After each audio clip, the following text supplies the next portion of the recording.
जैसे ही एचटीएस दमिश्क में दाखिल हुए, इजराइल शाम में दाखिल हो गया। इजराइल ने इस वक्त कई किलोमीटर एडवांस कर दिया है सीरिया के शाम के अंदर। उनका कहना है कि जी पहले तो हमारा बफर जोन था, जो हमारा मुआहदा था बशार अल असद के साथ, अब वो चले गए हैं तो अब कोई मुआहदा नहीं है। अब बफर जोन का बफर जोन बन रहा है और फिर बफर जोन के बफर जोन का बफर जोन बन रहा है। लेकिन ये जाहिर है कि it is all self defence according to the West. जी नहीं, एक तो कि कुनेतरा के गांव पर कब्जा कर लिया है, वहां पर बाड़े लगाई जा रही हैं, एक नया बॉर्डर बनाया जा रहा है और मोस्ट क्रूशली माउंट हेर्नोन जो सबसे ऊंची पहाड़ी है शाम में, वहां पर इजराइल ने अपना कब्जा कर दिया। अच्छा, अब ये क्यों अहम है? क्योंकि यहां पर अगर आप आर्टिलरी इजराइल लगाती है तो दमिश्क सिर्फ 30 किलोमीटर दूर है, दमिश्क उनके निशानों में है। This is the only natural क्या कहते हैं डिफेंस इजराइल और शाम के बीच में। अच्छा, और पिछले 24 घंटों में तकरीबन 200 एयर स्ट्राइक्स हुई हैं इजराइल की तरफ से अक्रॉस सीरिया, क्योंकि एयर डिफेंसेस खत्म हो गए हैं, तबाह किए गए हैं, डीएक्टिवेट हो गए हैं। Military depots, military research, intelligence buildings, जितना भी असलाहा पिछली हुकूमत या रजीम का था उस सबको तबाह किया जा रहा है। और क्लियरली मकसद इसका यह है कि जो भी शाम को टेक ओवर करे उसके पास कोई स्ट्रेटेजिक कैपेबिलिटी ना हो कि वो कभी सोच भी सके कि वो इजराइल को निशाना बना सके। और आपको पता है कि सबसे पहले नेतन्याहू ने ही एक तकरीर दी थी अगेन ऑक्यूपाइड गोलान के आगे, जो नई जो ऑक्यूपाइड गोलान है वहां से उन्होंने कहा था कि जी ये सब हमारी वजह से है, क्योंकि हमने ईरान और हिजबुल्लाह इनको इतना कमजोर कर दिया कि आपकी फतेह मुमकिन हुई। किसको इजराइल वाकई इसमें जीत गया है या अभी उनको भी किसी चीज़ का ख़तरा है? अभी हम ज्वाइन कर रहे हैं तुर्की से तलहा अहमद साहब। तलहा, आप भी मुझे पता है कि बहुत करीब से देख रहे हैं जो कुछ भी हो रहा है इस खित्ते में और बिलखसूस इस वक्त शाम में। आपको इस वक्त इजराइल की पोजीशन क्या लग रही है? क्या is this a complete victory for them या अभी भी उनको किसी चीज़ का डर होना चाहिए? अच्छा, इसराइल ने अक्सर लोगों ने फॉलो नहीं किया। इसराइल ने 2-3 माह पहले तक भी उन्होंने काफी हद तक गोलान क्रॉस किया था और आईडीएफ के सोल्जर्स जो जिन्हें आदत है, हालांकि उन्हें आईडीएफ की तरफ से डायरेक्टिव्स भी है कि आप वीडियोस पोस्ट ना करें, खास तौर पे गजा से। उन्होंने वीडियोस भी पोस्ट की थी कि वो गोलान को क्रॉस करके दूसरी साइड पे जो सीरियन टेरिटरी थी उसमें एंटर हुए थे। तो इसराइल काफी अरसे से इस तरह की इंकर्जन्स कर रहा था। अभी जैसा कि इंस्टेबिलिटी आई है सीरिया में, तो उन्होंने ट्राई किया कि हम, क्योंकि ये सिर्फ सीरिया से मुतल्लिक नहीं है, ये जिन जिन जगहों से जा रहे हैं इससे वो लेबनान के लिए भी अपना फ्रंट खोलने के लिए उसकी स्ट्रैटेजी बना रहे हैं। क्योंकि ये जिन जिन हाई पीक्स पे जा रहे हैं उधर से ना सिर्फ डमेस्कस करीब है, उससे इवन जो बैरूत है वो 50 से 60 किलोमीटर है।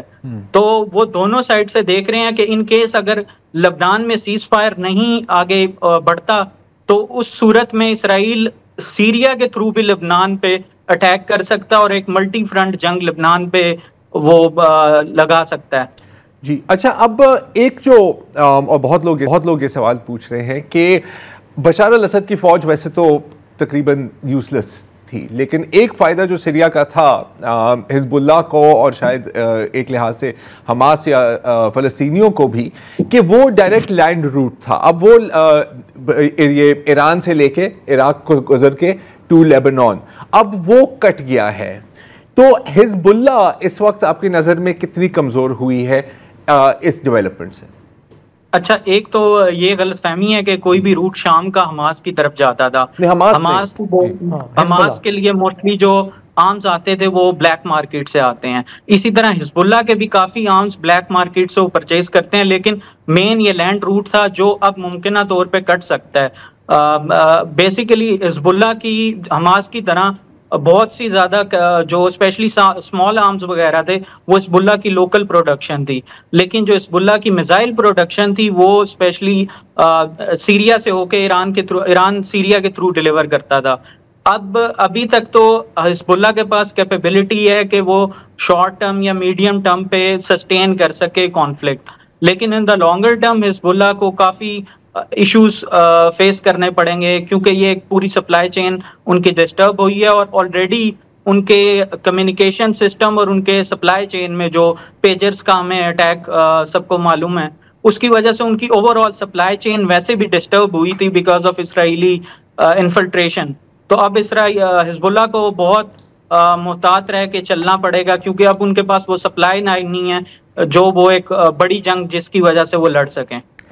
अच्छा तला इजराइल से ज़रा हट के अगर हम थोड़ा ऊपर की तरफ जाएं, टर्किश बॉर्डर जो है वहाँ पे हम देखते रहे हैं पिछले 10-12 बरसों में कि टर्की की जो सपोर्ट रही वो वहाँ के बागियों के साथ रही, वो अपने बॉर्डर को सिक्योर करने के लिए वो असाद रजीम से उनका झगड़ा रहा। तो अब ये जो पूरी तब्दीली आई है इसको वहाँ पे कैसे देखा जा रहा है? अच्छा, टर्की के दो पर्सपेक्टिव थे। एक उनका सिक्योरिटी का पर्सपेक्टिव जो ज्यादातर पीकेके या एसडीएफ से ताल्लुक रखता था, जिसको अमेरिका और इसराइल की पुष्ट बनाई है, जो टर्की में बगावत करते हैं और टर्की में दहशतगर्द कार्रवाइयों में। दूसरा पर्सपेक्टिव अब उनका एक सोशल और पॉलिटिकल पर्सपेक्टिव बन गया था जो महाजरीन के मुतालिक था। शाम से तकरीबन 5 मिलियन के करीब महाजरीन अभी टर्की में रह रहे थे, और ये उनका इंटरनली एक पॉलिटिकल रिफ्ट भी इसकी वजह से बन रही थी, और कोई भी इसका सीरियन कॉन्फ्लिक्ट का कोई फ्यूचर नहीं देख रहा था। हमने देखा है कि माजी में भी टर्की ने बफर जोन बनाने की कोशिश की है और उसमें काफी हद तक कामयाब हुआ है। टर्की का अभी सिर्फ क्योंकि अब Turkey as a main backer emerge हुआ है, जो अब नई डोमेस्टिकस की गवर्नमेंट आएगी, तो टर्की ने एक तो सिर्फ अपने सिक्योरिटी एस्पेक्ट को देखना है, दूसरा अब उन्होंने ये नई जो डोमेस्टिकस की गवर्नमेंट है इसकी स्टेबिलिटी, इसकी सस्टेनेबिलिटी को भी देखना है। क्योंकि अगर इस तरह का ये सिविल वॉर में फिर तब्दील होता है या कोई और इंस्टेबिलिटी बढ़ती है तो टर्की में फिर वापस रिफ्यूजीज आएंगे, जो उनके लिए बहुत मुश्किल होगा। इसी तरह जितनी भी रीडेवलपमेंट है, क्योंकि हमने देखा पिछले 10 से 12 साल में शाम का जितना भी इंफ्रास्ट्रक्चर है वो तबाह हो गया है। तो अब Turkey in sense of rebuilding of Syria, उसका बड़ा रोल होगा आगे फ्यूचर में, और उसके लिए इकोनॉमी भी इन्वॉल्व है।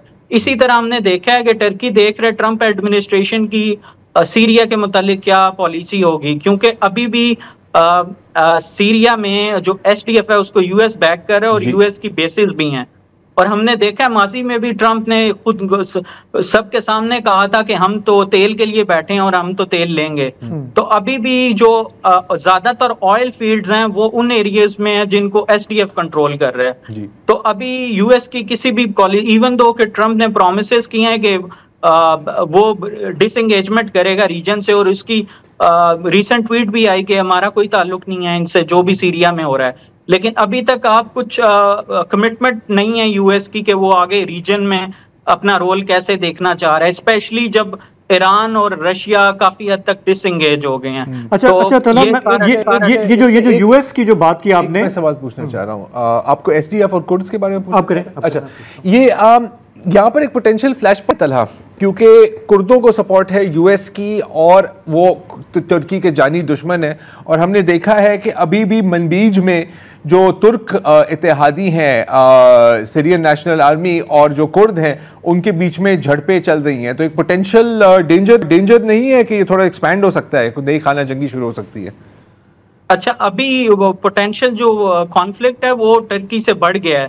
आज ही तकरीबन कोई 2 घंटा पहले काफी चेक पोस्ट पे जो अरब ट्राइब्स हैं जो एसडीएफ के एरिया के अंडर हैं, उन्होंने प्रोटेस्ट किया और उन्होंने 10 से 12 सिविलियन शॉट डाउन कर दिए हैं और उन्हें शूटिंग की है सरेआम सबके सामने।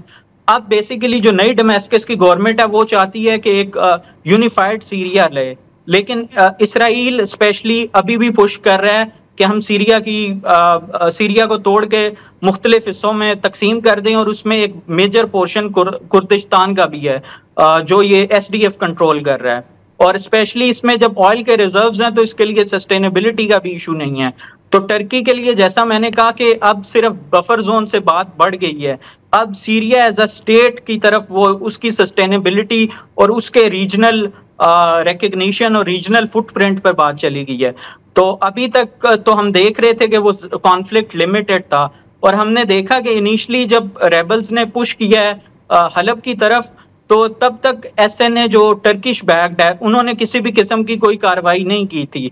लेकिन हमने देखा है कि इंटरेस्टिंगली एसडीएफ जो यूएस बैक्ड है और असद जो रशिया और ईरान बैक्ड है, ये SDF as a reserve force for Assad forces ये इन्होंने अपना काम सर अंजाम दिया है। और ईस्टर्न साइड पे असद फोर्सेस ने अपनी जितनी मिलिट्री बेसेस थी वो एसडीएफ को दे दी थी, और इनिशियली जो फाइट की है वो एसडीएफ ने फाइट की है।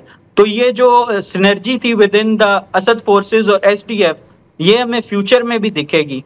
और ये अब टर्की के लिए बड़ा चैलेंज है कि वो किस तरह सीरिया को यूनिफाइड रखता है और उसकी नई जो गवर्नमेंट है उसको स्टेबल करने में कितना हद तक एंगेज कर सकता है यूएस के साथ, रशिया के साथ और बाकी प्लेयर्स अच्छा, देखिए जो बैरूनी प्लेयर्स हैं उनके सबके अपने अपने मुफादात हैं सीरिया में।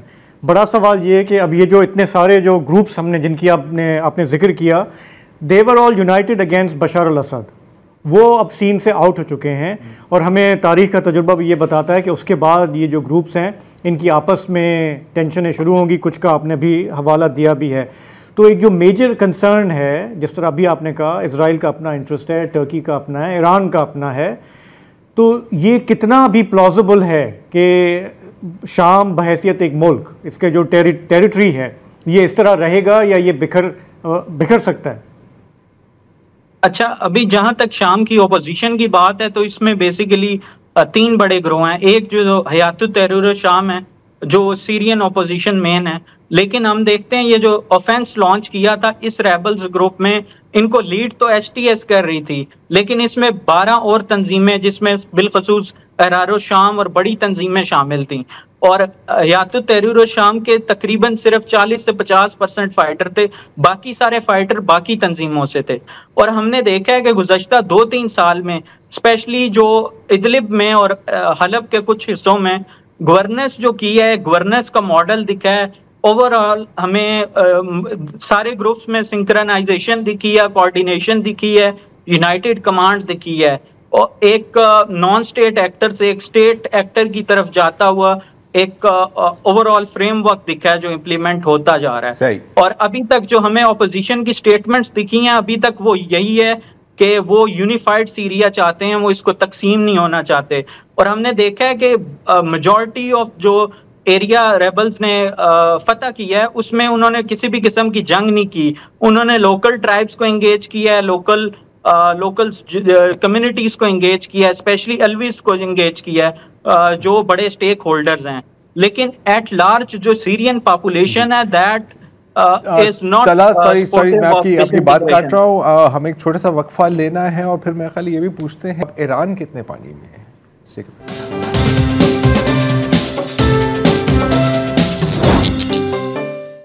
Welcome back.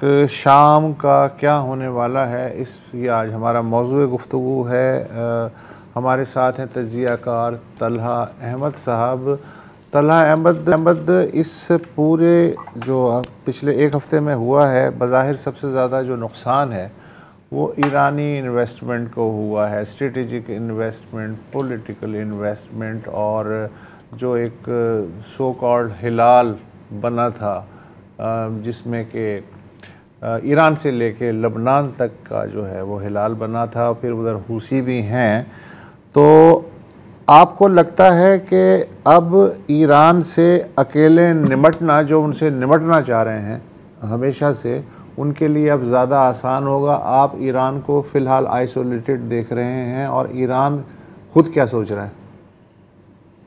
अच्छा, ईरान ने शाम की जहां तक बात है, शाम में हेवीली इन्वेस्ट किया है, लेकिन जो बशारुल असद की फैमिली है और हिजबुल्लाह के ताल्लुकात हैं ये काफी पहले से थे, और हाफिजुल असद पहले भी जो फलस्तीनी तंजीमें थी उनकी बैकिंग करता आ रहा है। लेकिन सिविल वॉर की वजह से ईरान ने कोशिश की है, स्पेशली जो इराक की इन्वेजन के बाद ईरान की ये स्ट्रैटेजी रही है कि ये सिर्फ अपने पॉलिटिकल फुटप्रिंट नहीं, ये अपने मिलिट्री फुटप्रिंट और मिलिट्री इन्फ्लुएंस को भी एक्सपैंड करे। और अक्सर लोगों को नहीं मालूम कि शाम में जो सराकिब हलब के पास ईरानियन बेसिस थी प्रॉपरली, जो ईरानी पोस्टें थी जिस पे ईरानी मिलिट्री डिप्लॉयड थी, और ये पोस्टें ईरान के लिए स्पेशली इसराइल के तनाजुर में एक बड़ा फायदेमंद हथियार था जो ये फ्यूचर में यूज कर सकता था। इसी तरह इस फुटप्रिंट को ये अपनी पॉलिटिकल माइलेज के लिए भी इस्तेमाल करता था। जो ये पूरा स्पेशली एक्सेस बनाया था, उससे ये गल्फ के साथ, यूएस के साथ एक बेटर नेगोशिएशन पोजीशन में था। स्पेशली जो अभी यूएस के इलेक्शंस हुए हैं, उसके बाद अभी ईरान की जो रिफॉर्मिस्ट एक गवर्नमेंट आई है वो इंगेज करना चाहते थे वापस यूएस के साथ, लेकिन अभी स्पेशली जो हिजबुल्लाह के को जो जंग का सामना हुआ है और असद को जो नुकसानात हुए हैं, इसकी वजह से ईरान अब निगोशिएशन टेबल पे कोई अच्छी पोजीशन में नहीं है, और हो सकता है उसका पूरा रीजनल प्रोजेक्ट है वो रोल बैक हो और इसका फॉल आउट इराक में भी आएगा। नेक्स्ट इज इराक, फिर ईरान। रजा पहलवी साहब के जो साहबजादे हैं वो उसने दोबारा कहा है कि सर मैं रेडी हूं आपका भाई करने के लिए, बोलो असल जंग तो ईरान में होगी। बहुत शुक्रिया तलहा फॉर दैट।